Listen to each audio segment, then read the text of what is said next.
Assalamualaikum warahmatullahi wabarakatuh. Waalaikumsalam. Saya berdiri aja kali untuk lebih dekat dengan ibu bapak sekalian. Kita di sekolah mungkin sudah sering mendengar apa itu penerapan disiplin positif dan seterusnya. Tapi pada kesempatan kali ini saya ingin lebih memberikan penguatan kepada Bapak Ibu sekalian, karena bagaimanapun tanggung jawab kita sebagai seorang pendidik, sebagai seorang guru itu tidak hanya memberikan ilmu, mentransfer ilmu, tapi tentu pembentukan karakter itu juga salah satu yang sangat penting bagi anak-anak kita di sekolah, ya.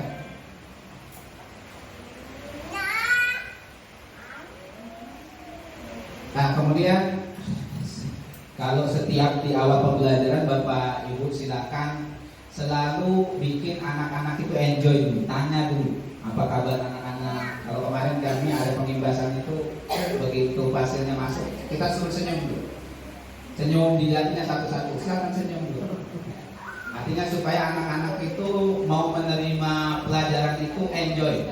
Ya, jangan kita masuk assalamualaikum langsung absen, buka halaman sekian. Itu mungkin Bapak Ibu guru kita yang dulu nggak apa-apa. Tapi kalau kita di abad yang anak-anak sekarang kecenderungannya lebih ke digitalisasi, lebih mudah belajar melalui visual, ya. Sehingga sekarang yang perlu kita lakukan, nanti kita akan lihat ada beberapa Bapak Ibu nanti mungkin kalau nggak di CGP, makanya itu saya bilang nggak tahu kontrol kita sebagai guru itu ada di mana, ya. Nanti kita akan belajar kira-kira di mana sih posisi kita sebagai seorang guru. Nah, nanti kita akan lihat satu persatu.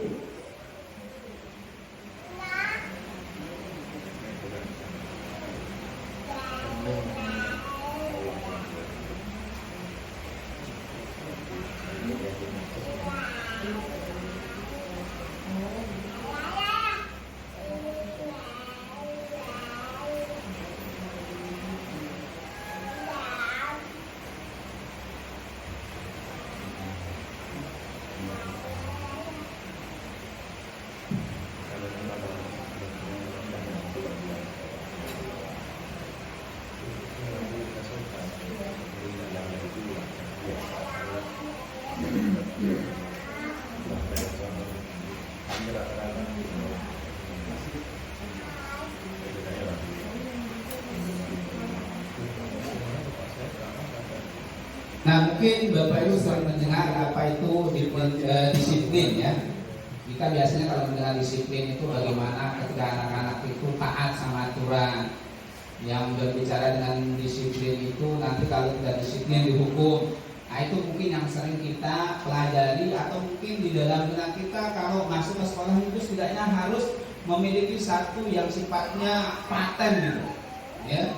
Kamu kalau nggak datang yang ke-15 nanti dihukum. Nah, seperti itu. Artinya salah satu yang kita bayangkan kalau disiplin itu aturan yang sifatnya begitu mengikat, ya. Tapi kalau kita lihat disiplin, apa yang kita bayangkan di benak Bapak Ibu?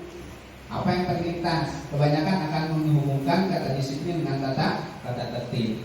Kemudian peraturan, kepatuhan pada peraturan. Kata disiplin itu sebenarnya juga sering dihubungkan dengan hukuman. Maka ketika anak-anak tidak disiplin itu langsung dihukum, ya. Nanti kita lihat kontrol kita selama ini menjadi guru itu di mana. Nanti kita akan masuk sampai kepada bagaimana kontrol kita sebagai seorang guru di kelas. Apa kita sebagai penghukum, membuat anak-anak itu merasa bersalah? Apakah kita melakukan itu sebagai kita perlakukan anak-anak itu sebagai teman dan seterusnya, ya.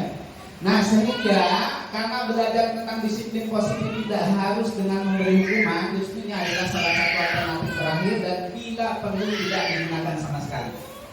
Nah, kalau hukuman dulu kita mau didisiplinkan sama guru, dihukum kita.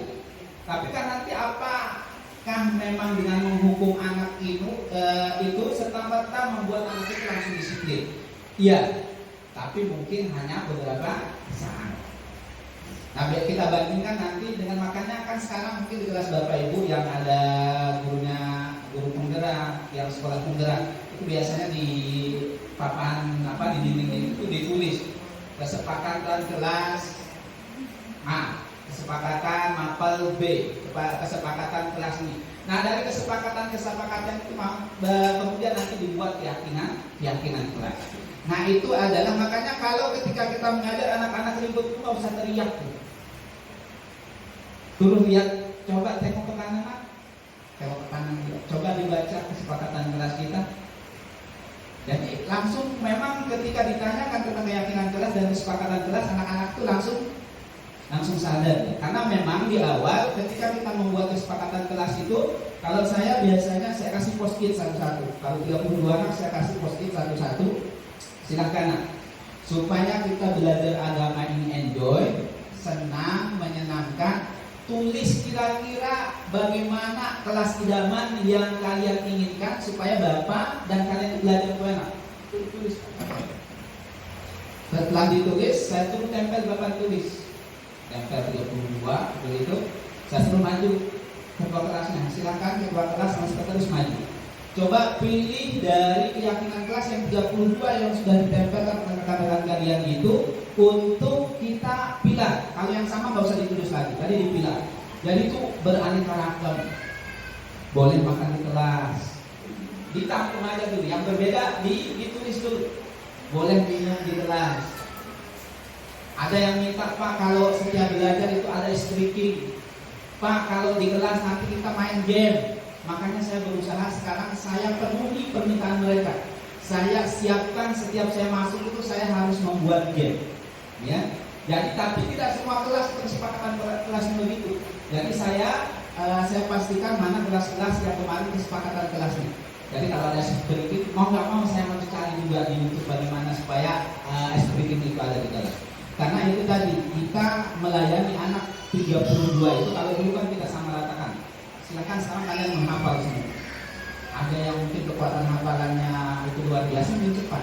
Makanya itu yang saya katakan di awal, ketika anak nggak bisa menghafal, saya akan coba merekamkan suara saya yang biasa hari-hari didengar. Kemudian akan saya kirimkan nanti ke wali kelas. Jadi audio itu yang mungkin sebelum tidur dia nanti didengarkan, supaya besok ketika pelajaran agama bagaimana hafalannya sudah bisa atau tidak dan seterusnya. Itu Bapak Ibu. Nah, ini untuk disiplin Bapak Ibu ya. Nah, makna disiplin itu juga Diana menyatakan bahwa arti dari kata disiplin itu berasal dari bahasa Latin disiplina. Sehingga belajar disiplin diri juga menjadi mempelajari bagaimana cara kita mengontrol diri. Artinya kita secara sadar atau tidak sadar, kalau kita berangkat ke sekolah, ya, kita kan maunya disiplin, datang tepat waktu. Artinya ada kontrol dalam diri kita, ya. Sehingga kita mau berangkat itu, kalau saya berangkat jam segini, berarti saya sampai sekolah jam segini. Artinya kontrol dalam diri kita itu ada, ya. Sehingga kita nanti di dalam keseharian kita, apa sih yang membuat kita itu mau disiplin?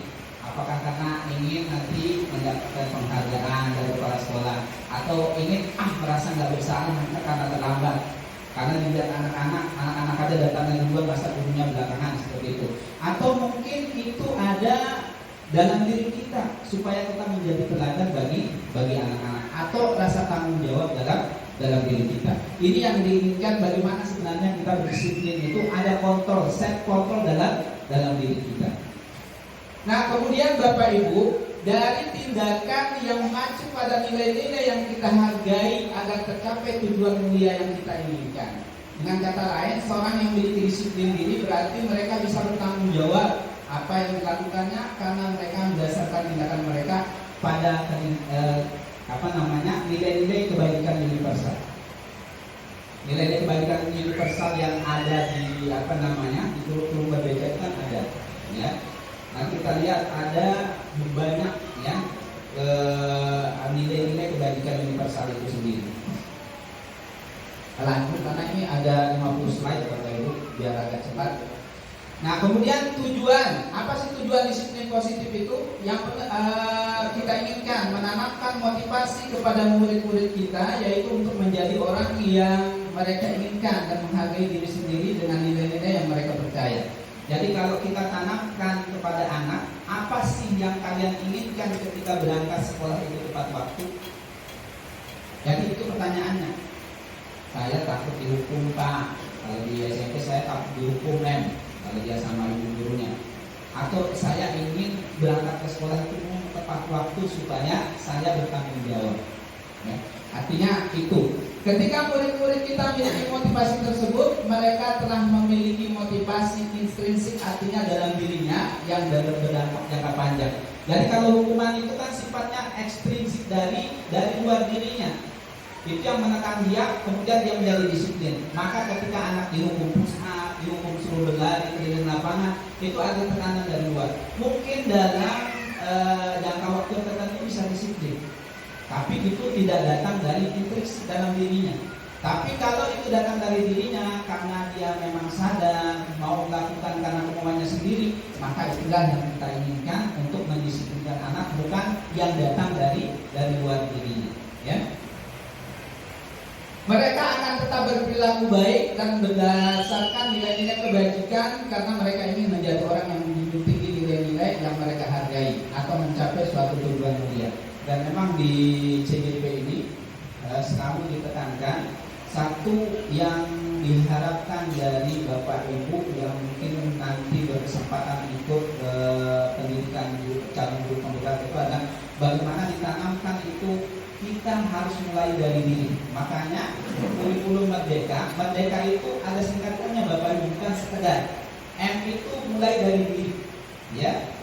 Jadi kita mulai dari diri kita. Bagaimana apapun yang kita lakukan kita harus mulai dari diri. Sebagaimana Rasulullah juga mengajarkan ibda binafsi. Kita harus mulai memang dari diri kita.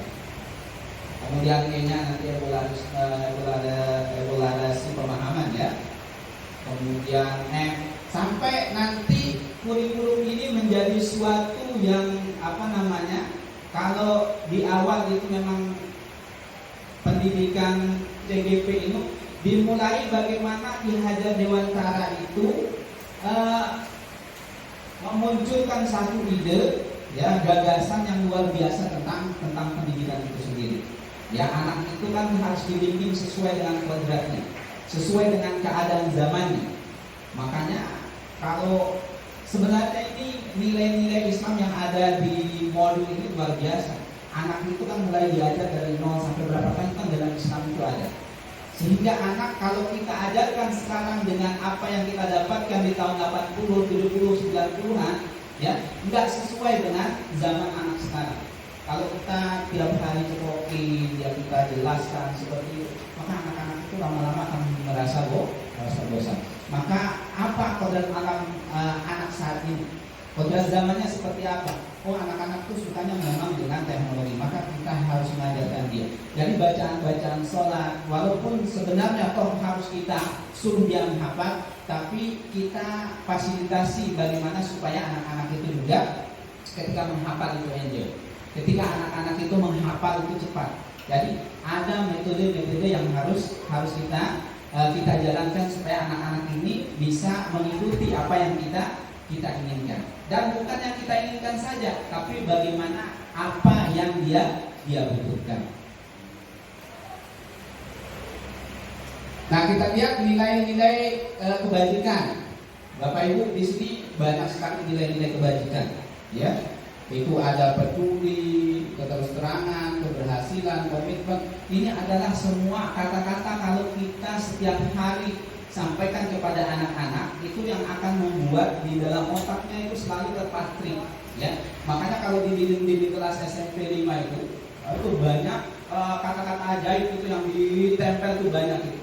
Supaya apa? Anak-anak ketika membaca itu memang dia tahu gitu. Kemudian apa yang dia tulis, apa yang dia tempelkan di situ adalah bagian daripada salah satu untuk membuat mereka itu belajar. Dari dia membaca setiap hari masuk ke dalam kelas, dia lihat keyakinan kelasnya, dari keyakinan kelas itu tempel di di samping kiri samping kanan itu.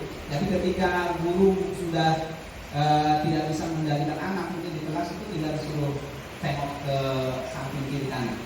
Coba lihat nak keyakinan kelas kita, nanti dibaca.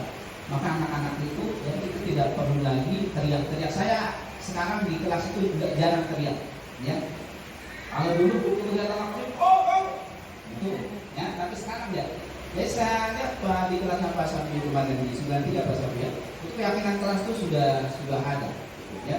Jadi di anak-anak yang saya ajar, kalau sudah ikut dia anak kelas 7 rata-rata, ya. Kalau anak kelas 7 memang agak masih terbawa bagaimana ketika dia di SD. Tapi ketika kita ingatkan, ingat kesepakatan kelas kita, ingat keyakinan kelas kita, bahkan anak-anak itu langsung ikut karena memang dilibatkan. Ketika anak dilibatkan untuk membuat peraturan, itulah bedanya antara peraturan dan keyakinan kelas itu sendiri. Ketika peraturan itu dibuatkan, otaknya sudah kalau nanti kita melanggar peraturan, nanti kita dihukum. Tapi kalau kita sudah mengingatkan bagaimana keyakinan kelas, kesepakatan kelas yang dia buat sendiri, maka dia akan sadar sendiri Bapak Ibu. Coba nanti Bapak Ibu coba ketika nanti di kelas mungkin belum ada membuat kesepakatan kelas, buat khusus untuk pelajaran agama aja dulu. Dan kalau kami itu semua mapel diwajibkan untuk membuat kesepakatan kelas itu. Dan dilibatkan anak-anak apa yang dia inginkan ketika nanti di dalam kelas itu belajar supaya enjoy.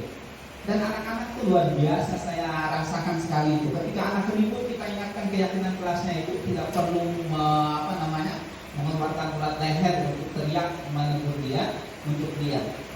Tapi ketika dia baca itu langsung Bapak Ibu sadar sendiri mereka. Nah, kemudian nilai-nilai kebajikan apa yang Bapak Ibu rasakan penting saat ini untuk ditanamkan pada murid-murid di sekolah? Mungkin satu orang, ya. Kira-kira apa Bu nilai kebajikan yang Bapak yang Ibu mungkin rasa penting di SMP 14 yang ditanamkan? Kalau kita lihat dari karakter mungkin anak-anak SMP 14 itu.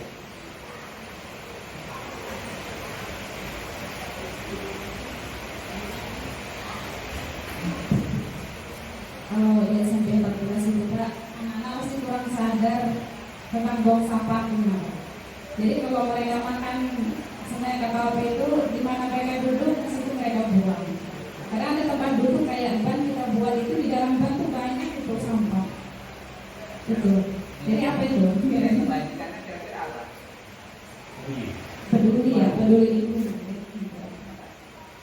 Baik, itu salah satu Bapak Ibu. Ketika kalau kami di SMP 5, anak-anak itu bak sampah itu di depan kelas ada, di luar kelas ada, di gazebo ada. Tapi itu tadi kita harus betul-betul menanamkan kepedulian memang kepada anak-anak untuk lingkungan. Apalagi kalau sekolah kami sekolah Hadiwiyata, setiap hari itu pasti diingatkan untuk masalah lingkungan.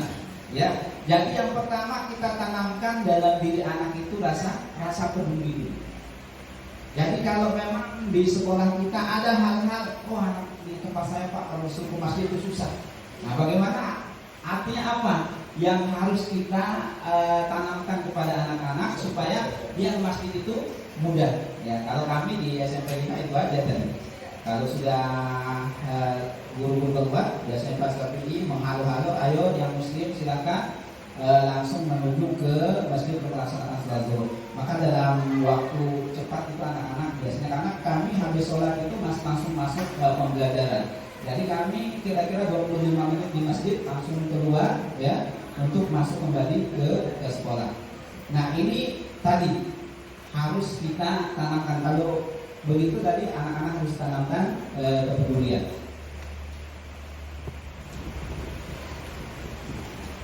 Kita lihat posisi kita Bapak Ibu, di mana kira-kira nanti posisi kita selama ini. Apakah posisi kita yang pertama, kedua, atau yang ketiga? Ya. Jadi teori motivasi perilaku manusia itu ada 3 Bapak Ibu. Ada yang pertama untuk menghindari ketidaknyamanan, hukuman apa yang akan terjadi apabila tidak melakukannya. Jadi misalnya kalau kita nggak datang tepat waktu, kepala sekolah kita mungkin keras, suka suka memberikan teguran dan lain sebagainya, itu adalah motivasi yang datangnya dari kepala sekolah. Artinya motivasi itu datang karena kepala sekolah nanti kalau kita tidak datang tepat waktu itu ditegur. Artinya itu motivasinya datang dari eksternal. Atau yang kedua, untuk mendapatkan imbalan dari orang lain, institusi, apa yang akan saya dapatkan apabila saya melakukannya? Kalau saya datang tepat waktu, kira-kira sekolah itu ngasih apa sama saya? Kira-kira kepala sekolah itu mau memberikan saya reward itu seperti apa? Nah, ini motivasi eksternal juga. Tapi mudah-mudahan kita sebagai guru agama setidaknya punya satu motivasi yang ketiga. Saya akan menjadi orang yang seperti apa bila saya melakukannya itu. Untuk yang ini maka motivasinya adalah motivasi internal, motivasi yang betul-betul datang dari diri kita. Dan itu memang sangkut pautnya luar biasa Bapak Ibu dengan tiga itu, ya, dengan absen dan lain sebagainya. Kami yang piket biasanya harus datang itu 6.45 Bapak Ibu. Jam 6.45 sudah di depan pintu gerbang. Artinya masih gelap itu kami sudah harus menyalami anak-anak, ya. Pak Sapia bisa subuh langsung kalau dia hari Senin itu. Nah, ketemu saya biasanya satu piket itu pintu gerbang. Nah, ini adalah salah satu memang penting juga kita dijadwalkan. Dan saya karena mungkin ada terlambatnya, ya. Kami Pak Sapia sering terlambat. Ya, tapi nggak sampai lambat sampai 30 menit, Pak. Kalau itu habis kita dibully teman-teman itu, ya. Kalau terlambat 2 menit, 3 menit, karena memang di pinjal itu jam 7 7.21 ada terlambat pasti sudah itu, ya. Nah, kalau yang piket berarti 6.45, berarti 6.46 ada terlambat. Kepala sekolah duluan soalnya sudah di depan situ, ya. Nah, ini salah satu yang ditanamkan untuk kedisiplinan. Nah, kita lihat Bapak Ibu, nggak usah,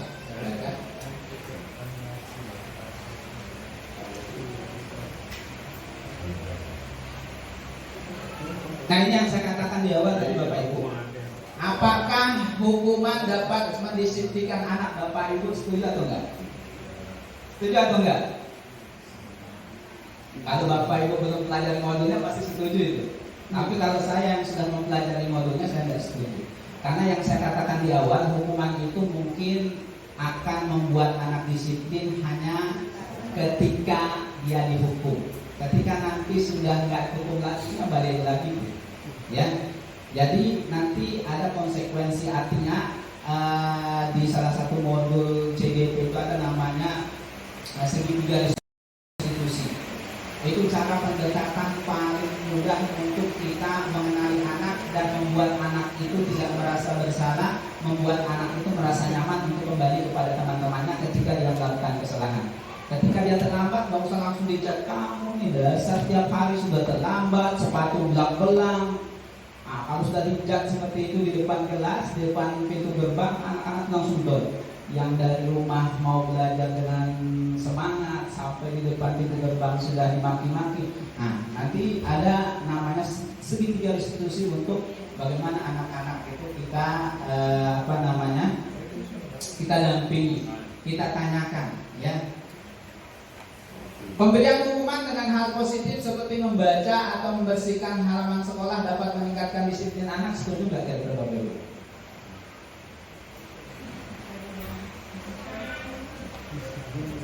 Ini masuk membaca kemudian membersihkan halaman sekolah itu kira-kira bentuknya hukuman atau konsekuensi? Bapak Ibu, kalau ada sangkut pautnya dengan fisik, ya, kita mengambil sampah itu berarti hukuman, gitu. Artinya karena kalau dilihat anak-anak, teman-teman yang lain dia merasa dihukum, ya. Kemudian memberikan hadiah, iming-iming dapat meningkatkan motivasi belajar. Setuju nggak? Ya, setuju, ya. Karena kalau kita iming-imingi, kamu kalau nanti datangnya tepat waktu, sering masuk pelajaran Bapak, nanti saya kasih imbalan. Kita ketika iming-imingi seperti itu mungkin dia, tapi nanti kita nggak iming-imingi, ya. Nah, ini salah satu bagaimana pertanyaan-pertanyaan yang selama ini memang ketika kita dihadapkan dengan persoalan itu kita akan kelihatannya gampang-gampang susah Bapak Ibu. Apakah saya ini menghukum atau saya ini apa sama anak-anak. Makanya nanti kita lihat di mana sih kontrol guru itu. Ada 5 kontrol guru Bapak Ibu. Nanti kita lihat sama-sama. Nah, ini ada kasus ya. IPA kurang menguasai pelajaran matematika, sehingga pada saat pelajaran tersebut berlangsung lebih banyak berdiam diri atau menggambar di buku pelajarannya. Pada saat guru matematikanya Pak Seno menanyakan pertanyaan IPA menjadi gugup dan tak sengaja menjatuhkan tasnya dari kursi, serta tiba-tiba menjadi gagap pada saat berupaya menjawab. Seluruh kelas pun tertawa melihat perilaku IPA yang bicara tergagap dan terkejut tersebut. Pak Seno pada saat itu membiarkan teman-teman IPA menertawakan IPA yang tergagap dan malu luar biasa, dan malahan minta IPA untuk maju ke depan dan berdiri di depan kelas sambil menunjuk hidungnya karena tidak bisa menjawab pertanyaan Pak Seno. Kelas semakin jauh dan anak-anak pun tertawa melihat IPA di depan kelas memegang hidungnya. Sekarang pertanyaannya Bapak Ibu, menurut Bapak atau Ibu, tindakan Pak Seno terhadap IPA adalah sebuah hukuman atau konsekuensi? Hukuman atau konsekuensi? Hah? Hukuman atau konsekuensi Bapak Ibu? Hukuman, karena tidak ada nilai pendidikannya di dalamnya. Ya, kalau nanti ada nilai-nilai yang membuat IPA kira-kira mengakui kesalahannya, kemudian berusaha memperbaiki, itu baru konsep. Kalau ini yang pertama mempermalukan, dan yang kedua tidak ada nilai-nilai kebaikan di dalamnya karena mempermalukan tadi. Baik, sekarang Bapak Ibu, ini saya ada itu sama sebenarnya ini tadi, yang ini ada 6 pertanyaan. Ini ada di LMS saya. Ini sudah saya jawab. Kemarin saya bisa menjawab itu 5 saja. Ya. Yang pertama, mencatat 100 kali dalam buku kalimat "saya tidak akan terlambat lagi karena terlambat ke sekolah". Itu kira-kira sanksi, konsekuensi atau hukuman? Sanksi. Masuk terang mungkin?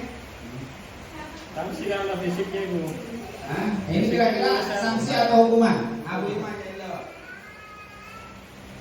Hukuman.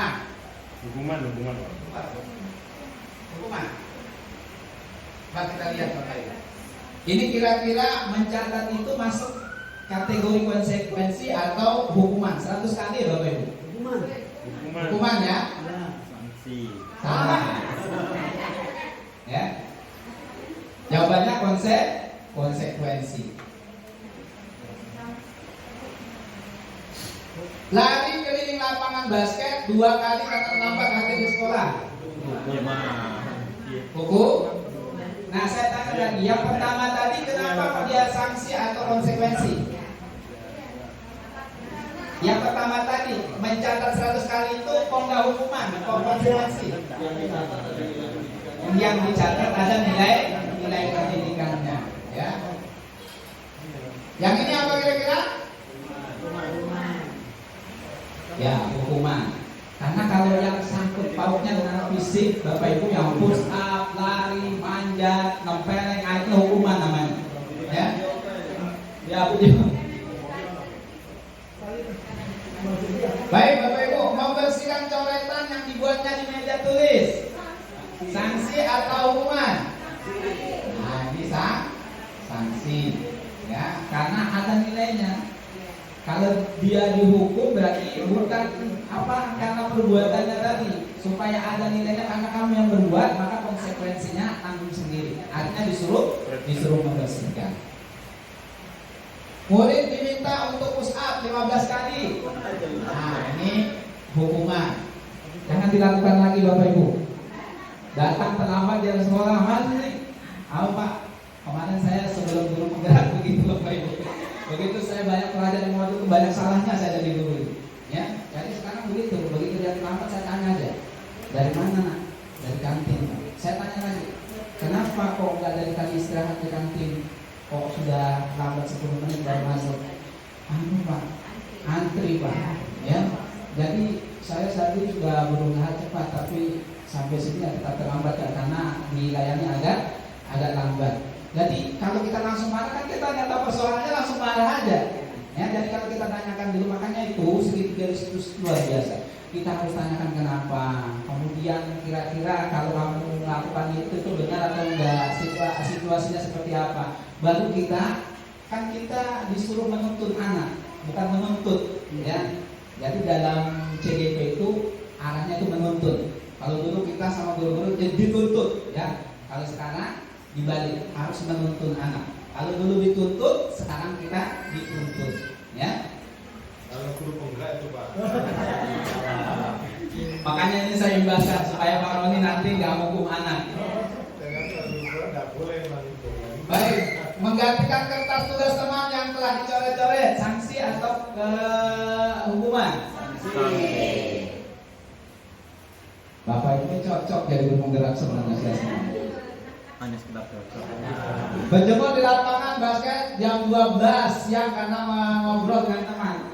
Hukuman. Masa gara-gara saya ngobrol Pak saya dijemur, ya.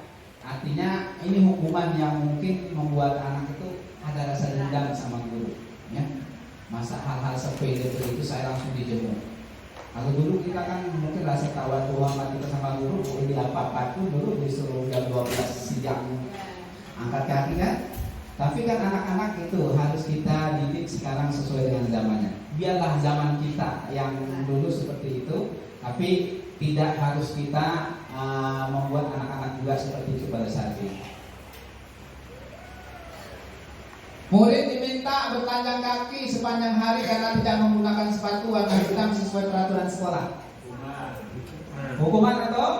Hukuman. Ini sekolah sudah ada aturan nih. Begitu datang ke sekolah dia sepatunya sepatu warna-warni. Sanksi atau hukuman? Lihat Bapak Ibu. Lihat ini konteksnya Bapak Ibu. Ya, kalau konteksnya dia mendelanjang kaki itu kan membuat anak itu rasa sakit itu kalau disuruh, ya. Walaupun ada aturan, tapi di situ membuat anak-anak itu rasa sakit, tidak nyaman, yang secara fisik berarti itu hukuman. Berdiri di depan kelas sambil mengangkat kaki. Hukumannya nih. Jangan lagi Pak Jamil. Ya. Kemudian membersihkan tumpahan air di meja tulis karena tersenggol pada saat belajar.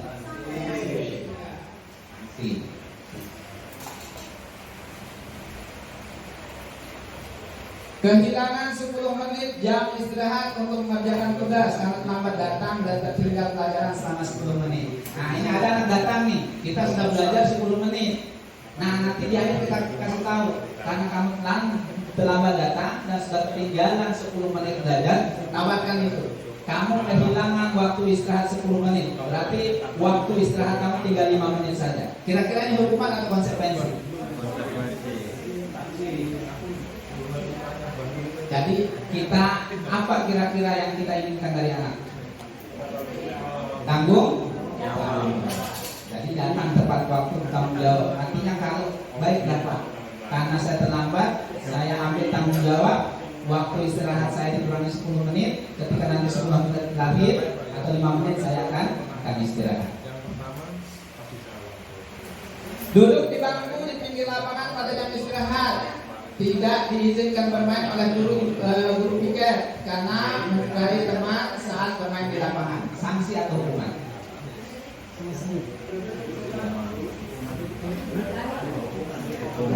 Hukuman atau sanksi Bapak Ibu?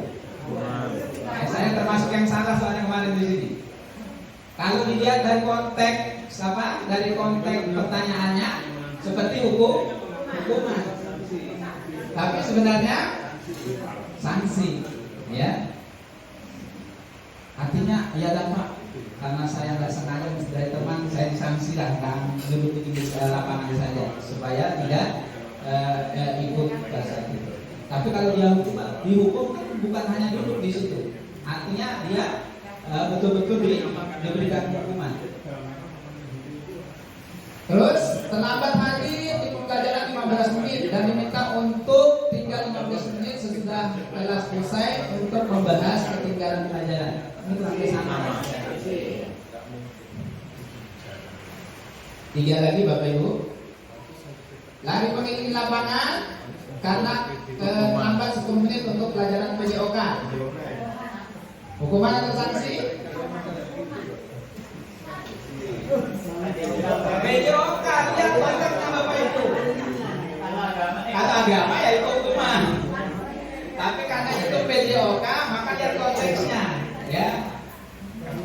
Bapak Ibu misalnya anak terlambat nih, pelajaran agama. Habis itu Bapak Ibu suruh baca Al-Quran, itu sanksi atau hukuman? Sanksi. Itu juga PJOK. Karena selama 10 menit, maka suruh keliling. Anggap aja pemanasan. Ya.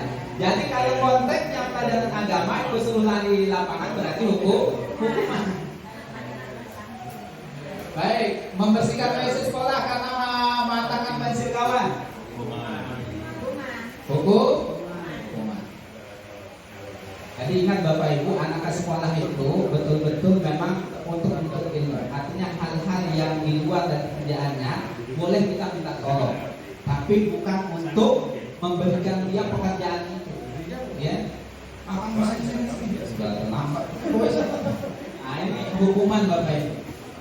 Jadi tapi kalau kita minta untuk pemisahan, tapi secara bersama-sama anak-anak supaya toilet kita bersih, kita bersih bersama-sama. Nah, itu pendidikan. Tapi kalau kita datang, anak-anak itu begitu datang, kalau terlambat bersih, tarik langsung suruh kita bersih. Nah, itu hukuman Bapak Ibu. Nah, ini Bapak Ibu sedikit saya spill apa yang saya pelajari. Ini modulnya Bapak Ibu, saya sudah hampir luar biasa ini. Modulnya sedikit tapi isinya banyak. Saya nanti nggak kaget kalau terpanggil. Insyaallah kami akan selesaikan sampai bulan November. Makanya ini salah satu diminta nanti ada beberapa penimbasan karena saya di sekolah itu agak susah mengumpulkan guru. Makanya saya minta nanti saya mengimbaskan di MGMP saja. Dan termasuk yang belum saya imbaskan di MGMP kemarin yang kombel gitu ya, yang harus juga diminta Bapak Ibu karena sekarang kita dituntut untuk melakukan pengimbasan dan lain sebagainya, dan itu ada nilai kreditnya berarti di PMM, di EKIN dan lain sebagainya. Bapak Ibu silahkan manfaatkan sebesar-besarnya MBMP ini untuk kita berbagi bersama. Ya, silakan misalnya bulan depan Pak saya pintakan, silakan kita jadwalkan. Ya, kita tambah di situ apa kegiatan yang akan kita laksanakan supaya betul-betul MBMP kita betul-betul berbagi, bukan saya saja, Pak Sukola saja, atau teman-teman yang lain, itu silakan supaya ada nilai plus yang kita dapatkan setiap kita mengadakan MBMP. Baik, saya lanjutkan Bapak Ibu.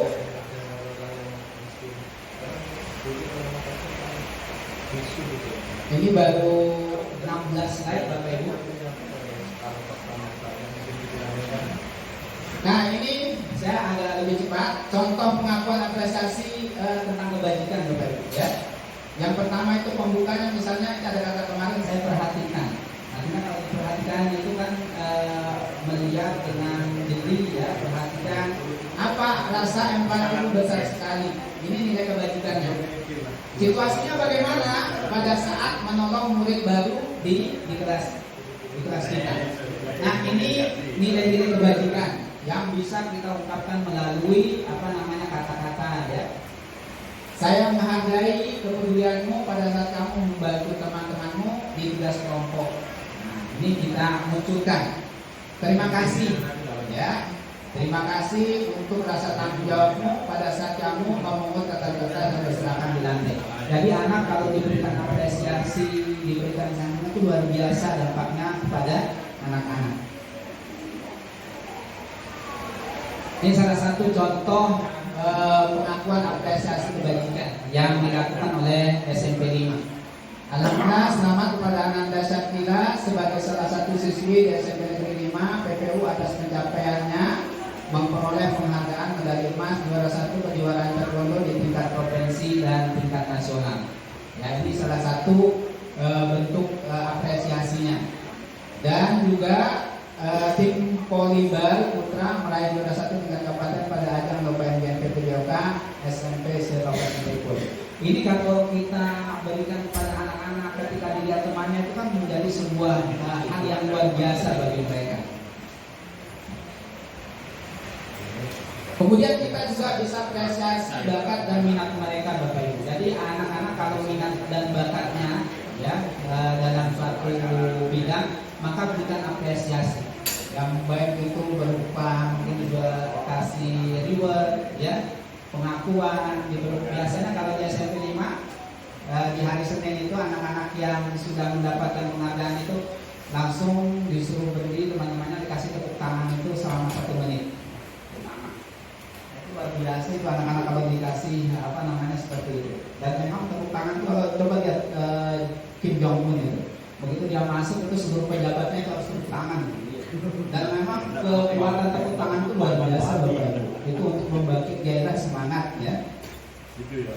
Kalau kita jawab kan jawab tangan tembak.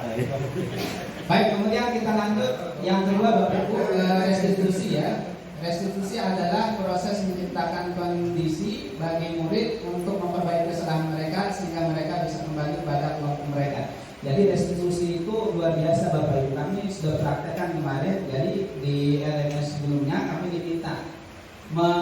diminta untuk bagaimana menangani anak, ya, dua kasus. Baik itu yang datang terlambat, anak yang biasa susah diajak bekerja sama di kelas, ya, sebelum mengganggu teman. Itu bagaimana kira-kira kita memberikan restitusi, ya, solusi kepada anak-anak yang seperti itu. Jadi sebenarnya restitusi ini gampang-gampang susah, Bapak Ibu, ya. Tapi yang kita inginkan di situ bagaimana kedekatan kita kepada anak-anak tidak langsung menjudge dia salah. Kita tanyakan dulu, kita validasi dulu kenapa dia melakukan itu. Nanti tanyakan apa konsekuensinya kira-kira kalau dia lakukan itu. Kemudian kita tanyakan nanti keyakinan, misalnya kesepakatan kelas, keyakinan kelas yang sudah dibuat. Kira-kira apa dampaknya bagi mereka, ya.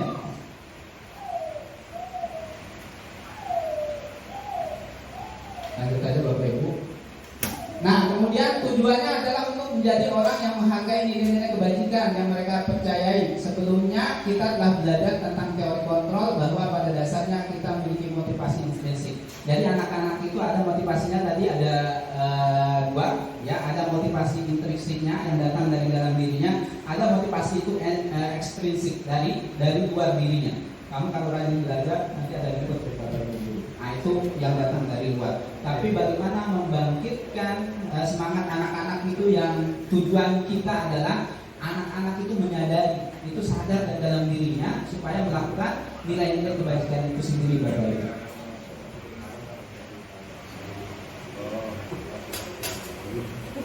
Ini nggak perlu, Bapak Ibu, namanya tugas, ya. Ini pertanyaannya, Bapak Ibu. Kenapa sekarang kok harus diganti? Yang dulunya peraturan, tapi sekarang diganti dengan keyakinan kelas, ya. Jadi mengapa kita memiliki peraturan harus menggunakan helm bisa mengendarai kendaraan roda 2? Ini pertanyaan. Kira-kira jawabannya Bapak Ibu apa? Kenapa peraturan, kita memiliki peraturan menggunakan helm bisa mengendarai kendaraan roda 2? Kira-kira pertanyaan masing-masing kita apa? Untuk melindungi diri sendiri, itu yang datang dari diri kita. Tapi ada orang sampai pakai helm karena ada polisi, ya. Takut kena itu yang datangnya dari luar. Tapi kalau masuk orang tadi untuk melindungi diri, dan itu datangnya dari akan ada dua tadi. Ada motivasi datang dari diri kita, ada yang datang dari luar. Pak, saya pakai helm karena di situ ada polisi, nanti kena tilang. Nah, kalau ada polisi berarti nggak pakai helm. Itu satu saja, Bapak Ibu. Jadi keyakinan kelas adalah kesepakatan yang dibuat bersama antara guru dan siswa untuk menciptakan lingkungan belajar yang positif di dalam kelas. Tapi kalau peraturan itu kan guru yang buat. Peraturannya ini, peraturannya ini, peraturannya ini. Jadi kalau dia anak melihat peraturan ini nggak boleh, ini nggak boleh, ini nggak boleh, terus yang boleh itu apa. Jadi anak-anak kalau sudah melihat peraturan itu, semuanya terlarang. Ini nggak boleh, ini nggak boleh, ini nggak boleh. Terus yang boleh itu apa? Makanya ketika anak melakukan pelanggaran, tidak boleh kita judge langsung salah. Maka harus ditangani tadi dengan validasi, ya, tanya dulu kenapa terlambat. Mungkin ada hal-hal yang kita nggak tahu sehingga anak itu terlambat. Nah itu Bapak Ibu. Nah tujuan yang ingin dicapai adalah suasana kelas yang kondusif untuk pembelajaran yang menyenangkan dan berbudaya positif sehingga tujuan pembelajaran dapat tercapai. Kan kita sudah membuat tujuan pelajaran kita masing-masing. Supaya itu tercapai, Bapak Ibu, bagaimana caranya? Kita buat melalui keyakinan kelas kita. Ya. Saya lanjut aja Bapak Ibu. Langkah-langkah menyusun keyakinan kelas. Kalau Pak Sukro ini di sekolah penggerak sudah semua ini. Nah ini ya, yang di sebelah kanan ini contoh keyakinan kelas seni budaya. Peraturan kelas itu sebelah sana, ya. Kemudian kesepakatan kelas yang di tengah. Kemudian nanti menjadi keyakinan kelas. Jadi kalau peraturan itu nah seperti ini. Hadir tepat waktu dan memakai seragam sesuai aturan ini peraturan, ya. Nah nanti dijadikan kesepakatan kelas, kemudian membuat keyakinan kelas.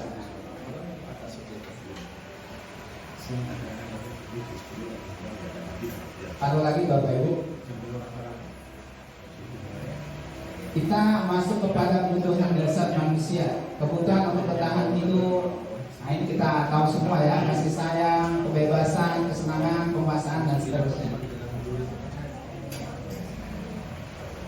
Nah ini yang saya katakan tadi Bapak Ibu. Nanti Bapak Ibu lihat sendiri di mana kira-kira posisi Bapak Ibu. Posisi kita kira-kira di mana? Jadi 5 posisi kontrol. Seorang guru itu ada 5 ini. Yang pertama dia sebagai penghukum. Yang kedua sebagai pembuat orang merasa bersalah.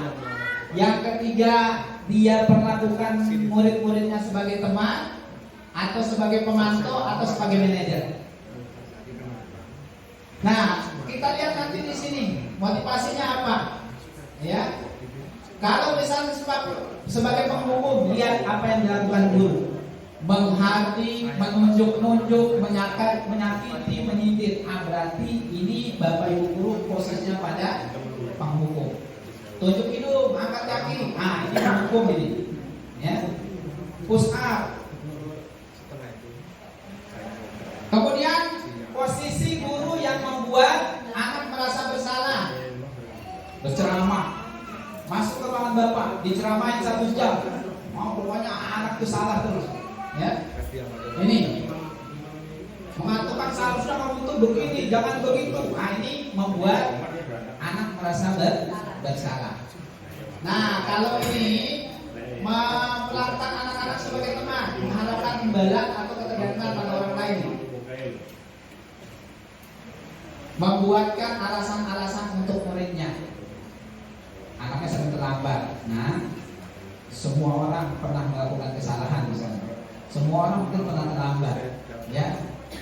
Memang manusia itu tempat salah dan hilang. Ini salah satu kalau itu sebagai teman. Tapi kalau kita selalu sering terlambat, ya, maka dicarikan dulu bahasa-bahasa yang supaya anak-anak itu tidak merasa salah, tidak merasa takut. Yang dijadikan sebagai teman. Semua orang pernah bersalah, semua orang melakukan itu. Tapi kasih tapinya di belakang. Ya. Kira-kira kamu menjadi orang seperti apa kalau sering terlambat terus? Sehingga dia berpikir tidak. Ya.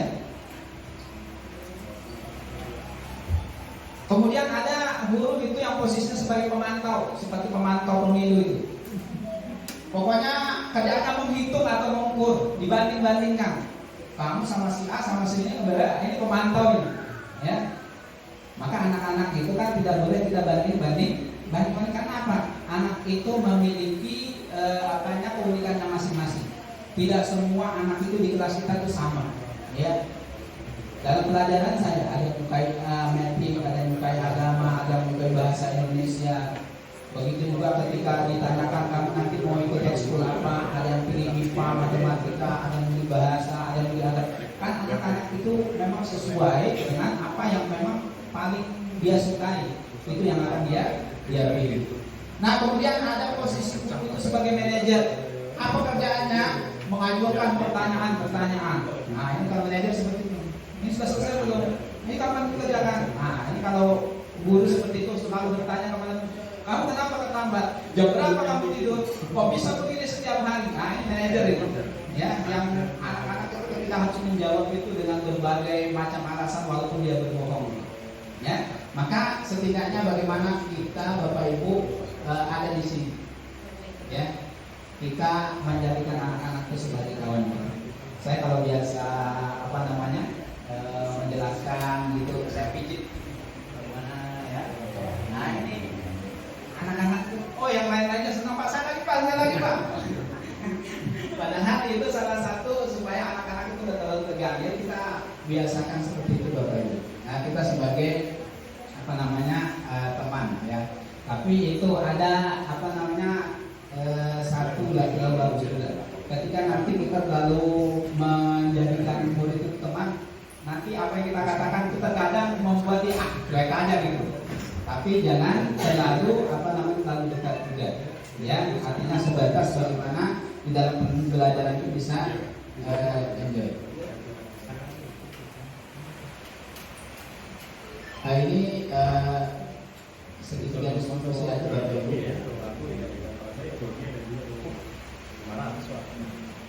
Nah eksekusi itu adalah tawaran sebenarnya Bapak Ibu.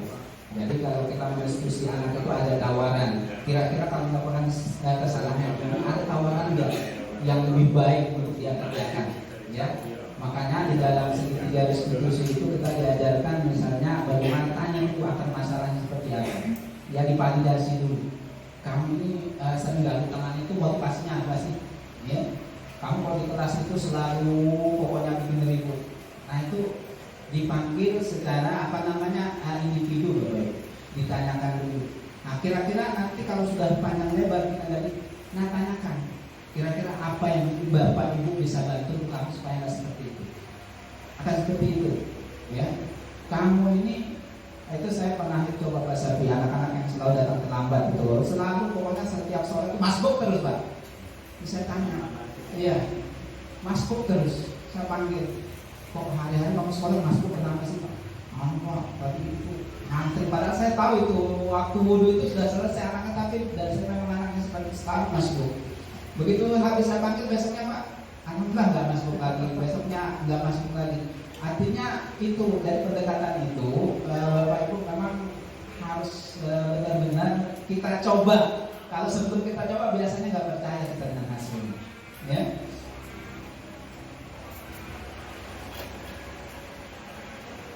Ini diskusi semua Bapak Ibu, mungkin ya saya jelaskan semua.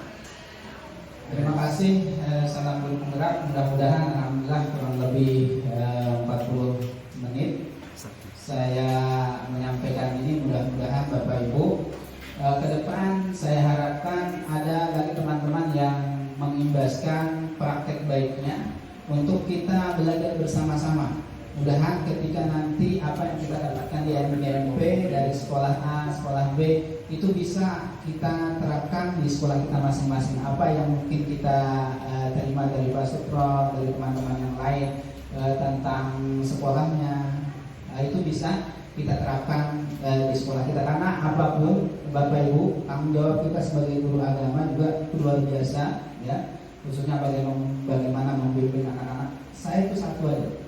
Bagaimana kalian tuh mengaji, kemudian sholat, karena itu yang paling utama, fondasinya. Terkadang saya juga kasih anak-anak ketika ekskul PJO ketika azan asar itu sebagian ada yang masih, sebagian ada yang tidak.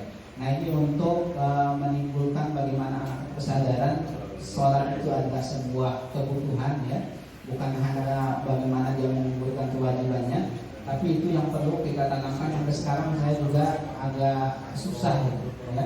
Walaupun sebagian, kalau sekarang anak-anak ketika ekskul apapun di atas itu sebagian ada masih sudah yang mengikuti sholat berjamaah di waktu asar. Tapi sedikit demi sedikit harus kita coba Bapak Ibu untuk selalu mengingatkan bahwa sholat itu ada sesuatu yang utama, baik itu ketika di dalam kelas atau ketika kita memberikan wajangan yang lainnya. Mungkin ini saja yang bisa saya sampaikan Bapak Ibu. Terima kasih atas waktu dan kesempatannya. Saya cukupkan. Billahi taufiq wal hidayah. Wassalamualaikum warahmatullahi wabarakatuh.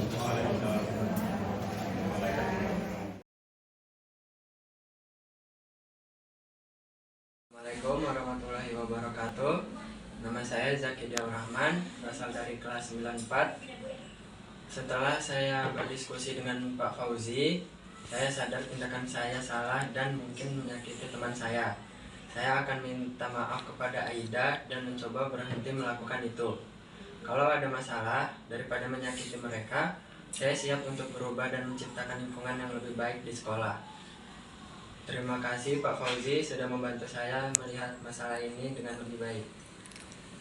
Wassalamualaikum warahmatullahi wabarakatuh. Assalamualaikum warahmatullahi wabarakatuh. Saya Humaira Azhara dari kelas 94. Setelah saya berdiskusi dengan Bapak Fauzi, saya merasa tidak enak karena sering terlambat datang ke sekolah. Saya tahu ini salah. Saya terlambat karena sering tidur malam untuk mengerjakan tugas. Saya akan mengatur waktu tidur saya lebih awal dan membatasi waktu mengerjakan tugas di malam hari. Saya juga akan membuat jadwal tidur yang lebih teratur dan mungkin minta bantuan orang tua untuk membangunkan saya. Terima kasih Pak atas dukungannya. Saya berusaha lebih baik untuk datang tepat waktu. Assalamualaikum warahmatullahi wabarakatuh.